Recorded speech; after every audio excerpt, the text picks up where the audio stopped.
What's up guys? Ito lang po si Kuya Sir at ikwento ko sa iyo yung mga bagay-bagay na pwede mangyari sa iyo na positibo kung ikaw ay magiging isang content creator sa panahon ngayon. Let's go! Una-una guys, yung pagkakaroon natin ng freedom of speech. Hindi naman lingid sa kaalaman natin kapag tayo ay nagbi-video, nagpo-post ng kahit anong content sa social media, ay pinapakita natin kung ano tayo, kung sino tayo, ano yung mga ideolohiya natin, yung gusto nating iparating na mensahe sa ating mga followers, at yung mga bagay-bagay na sumasagi sa isip natin. Yung mga gusto nating gawing content ay gusto nating i-share. Na ipapakita natin kung ano talaga yung gusto nating mangyari sa ating buhay, i-share natin sa ating mga followers at mga audience yung mga bagay-bagay. Kumbaga, wala kang boundary. Meron kang freedom of speech as long as nakasunod ka sa guidelines ng social media platform na ginagamit mo, ay okay na okay yan. Sumunod na positibo na pwedeng mangyari sa'yo ay magkaroon ng malaking impluensya. Okay? Yung content creators at influencers, halos same lang po yan. Depende po yan sa content na pinapakita nyo. Okay? Lahat naman po ng content creators at influencers ay isa lamang po ng goal. Okay? Makapag-influence, makapag-inspire sa iba at mabigyan ng idea yung iba para sa ganitong bagay, makapag-share ng kaalaman, ng experiences. Yan po ang goal ng mga influencers katulad ko. So, gusto ko kayong impluwensyahan na mag-content. Okay? Kasi ito po yung mga positibong pwede mangyari sa inyo.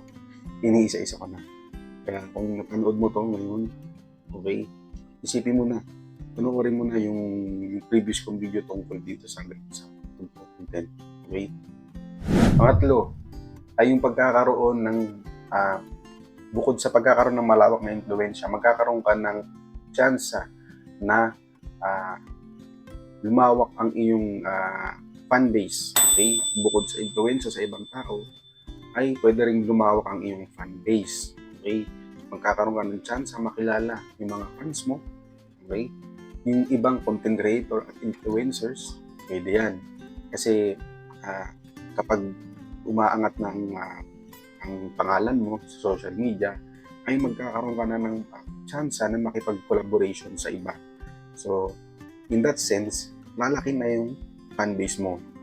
Okay? Yung na-influensyahan mo na 1K dati, na possible siya na maging 10K kung ipagpapatuloy mo yung iyong pagko-content. Okay? Sumunod ay yung paglawak ng iyong skills at kakayahan. Okay? Ng iyong mga nalalaman. Okay?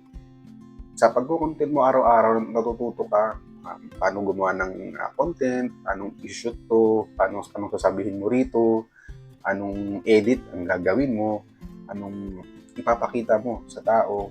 Lahat yan matututunan mo at eventually kapag tumagal ka sa paggawa ng ganon, ay gagaling ka. Diba?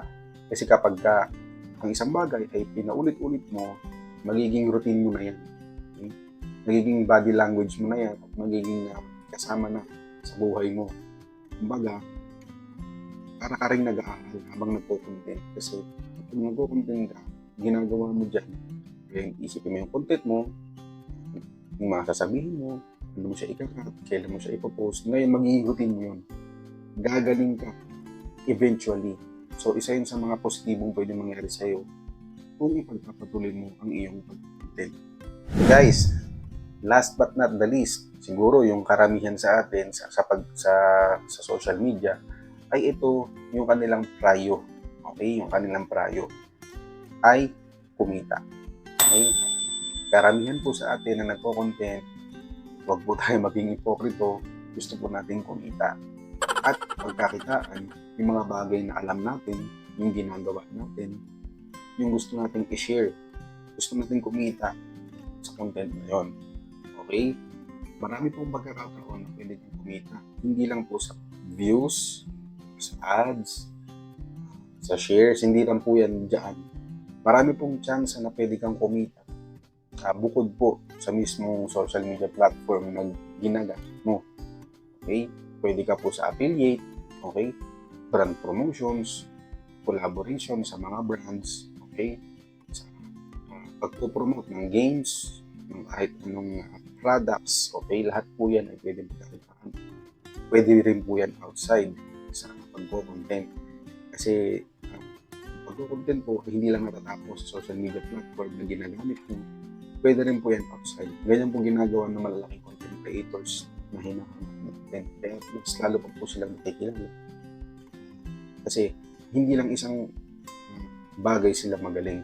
Magaling sila mag-negosyo, magaling sila mag-promote, magaling sila makipag-usap sa iba't ibang tao, sa iba't ibang sabihin clients. Saka yung iba pa dyan guys, hindi lang kunyari, Facebook ang meron, hindi lang YT ang meron din silang TikTok, okay? Instagram, ang dami po yung pwedeng gamitin para po ma-expand pa yung kanilang fan base at yung kanilang pangalan ay mas lalong lumawa. Okay?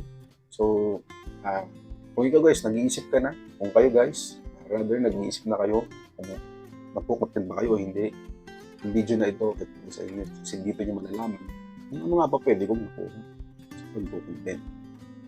Okay? Kaya guys, kung may tutunan kayo kay Kuya Sir, please paki-visit po ang aking Facebook at ang aking YT. Okay? So, maraming salamat sa panonood at God bless.